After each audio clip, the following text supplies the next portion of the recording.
hello viewers স্বাগতম জানাইছো মোৰ channel Assamese আড্ডালৈ আজিৰ ভিডিওটো আৰম্ভ কৰাৰ আগতে আপোনালোকৰ আগত দুটামান কথা ক'ব বিচাৰিছো যেহেতু মই এজন নতুন ইউটিউবাৰ হয় আৰু মই শিকি আছো আৰু আগলৈ শিকিবলগীয়া মোৰ বহুতো আছে তথাপি আপোনালোকলৈ বুলি সদায় নোৱাৰিলো এদিন বা সপ্তাহত 2-3টা মান ভিডিও দিবলৈ চেষ্টা কৰো আৰু আপোনালোকে মোৰ ভিডিওবোৰ আকোৱালি লোৱাৰ কাৰণে আপোনালোকক অশেষ ধন্যবাদ আৰু মোৰ ভিডিওত বহুতো ভুল আছে সেই ভুলসমূহ শুধৰাই মই ভৱিষ্যতে আৰু ভাল ভিডিও দিবলৈ চেষ্টা কৰি আছো গতিকে মোৰ ভিডিওবোৰ আপোনালোকে যিমান পাৰে লাইক কৰিব শেয়াৰ কৰিব আৰু কমেন্ট কৰিব আৰু লগতে মোৰ চেনেলটো সাবস্ক্ৰাইব কৰি দিব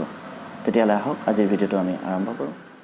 বন্ধুসকল কেতিয়াবা যদি আমি বজাৰৰ পৰা এযোৰ জোতা বা অন্য কোনো ধৰণৰ ইলেক্ট্ৰনিক্স সামগ্ৰী ক্ৰয় কৰি আনো তেতিয়া সেই জোতা বা ইলেক্ট্ৰনিক্স সামগ্ৰীৰ বক্সৰ ভিতৰত এটা সৰু সিলিকা জেলৰ পাউচ ৰখা আপুনি নিশ্চয় মন কৰিছে কিন্তু সেই সৰু সিলিকা জেলৰ পাউচটো বক্সৰ ভিতৰত কিয় ৰখা হয় আৰু তাৰ প্ৰয়োজনীয়তা কি সেই বিষয়ে আমি জানিবলৈ চেষ্টা নকৰো নহলে নাজানো মই আজি সেই সৰু সিলিকা জেলৰ পাউচটোৰ প্ৰয়োজনীয়তা কি তাৰ বিষয়ে আপোনালোকক ক'বলৈ চেষ্টা কৰিম গতিকে আপুনি ভিডিওটো স্কিপ নকৰি শেষলৈকে চাব আৰু যদিহে মোৰ ভিডিওটো ভাল পায় তেতিয়াহলে লাইক কৰিব শেয়াৰ কৰিব আৰু কমেন্ট কৰিব আৰু লগতে মোৰ চেনেলটো সাবস্ক্ৰাইব কৰি দিব জোতা ইলেক্ট্ৰনিক্স সামগ্ৰী বা অন্য কোনো কোম্পানীৰ উৎপাদিত সামগ্ৰী প্ৰস্তুত কৰি উলোৱাৰ পাছত সেই সামগ্ৰীসমূহ বক্সত পেকিং কৰি দেশৰ বিভিন্ন ঠাইলৈ প্ৰেৰণ কৰা হয় আৰু এই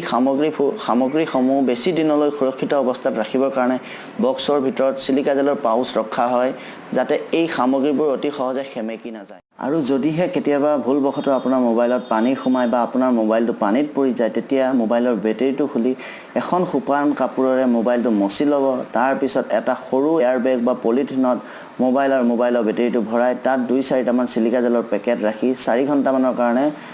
সেই পলিথিনটো ভালকৈ বন্ধ কৰি ৰাখি দিব 4 ঘণ্টা মানৰ পিছত আপুনি পলিথিনটো খুলি চাব সিলিকা জেলে আপোনাৰ মোবাইলত থকা সকলো পানী নাইকিয়া কৰি পেলাব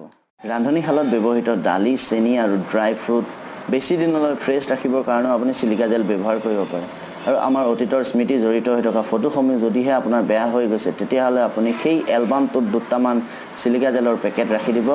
তেতিয়া আপোনাৰ ফটো আগলৈ কেতিয়াও বেয়া নহয় এতিয়া আপোনাৰ মনত এটা প্ৰশ্ন আহিব পাৰে এই সিলিকা জেল খালে মানুহৰ মৃত্যু হ'ব পাৰে নেকি আৰু এই সিলিকা জেল কিমান বিষাক্ত আৰু এই সিলিকা জেলৰ পেকেটত do not it throw away এই শব্দটো কিয় লিখা থাকে সিলিকা জেল বিষাক্ত নহয় আৰু এই সিলিকা জেল খালে মানুহৰ মৃত্যু নহয় যদিহে কোনোবাই ভুলবশতঃ এই সিলিকা জেল খায় তেতিয়াহলে মানুহৰ শৰীৰত পানীৰ পৰিমাণ কমি যায় বা ডিহাইড্ৰেচন হয় আৰু উশাহ নিশাহ লোৱাত অসুবিধাৰ সৃষ্টি হয় প্ৰথম অৱস্থাত এই সিলিকা জেল যেতিয়া বিদেশত ব্যৱহাৰ কৰা হৈছিল তেতিয়া সৰু ল'ৰা-ছোৱালী এই সিলিকা জেলটো ভুলতে খাই দিছিলে আৰু ইয়াৰ ফলত সেই ল'ৰা-ছোৱালীসকলৰ শৰীৰত পানীৰ পৰিমাণ কমি গৈছিল বা ডিহাইড্ৰেচনৰ প্ৰব্লেম হৈছিল আৰু লগতে উশাহ নিশাহ লোৱাত অসুবিধাৰ সৃষ্টি হৈছিল সেই কাৰণে সিলিকা জেল কোম্পানীয়ে পাছৰ পৰ্যায়ত এই পেকেটসমূহৰ ওপৰত ডু নট ইট বা থ্ৰো এৱে এই শব্দটো লিখিবলৈ বাধ্য হৈছিল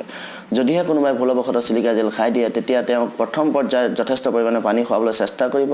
আৰু ডক্টৰৰ ওচৰলৈ সোনকালে নিয়াৰ ব্যৱস্থা কৰিব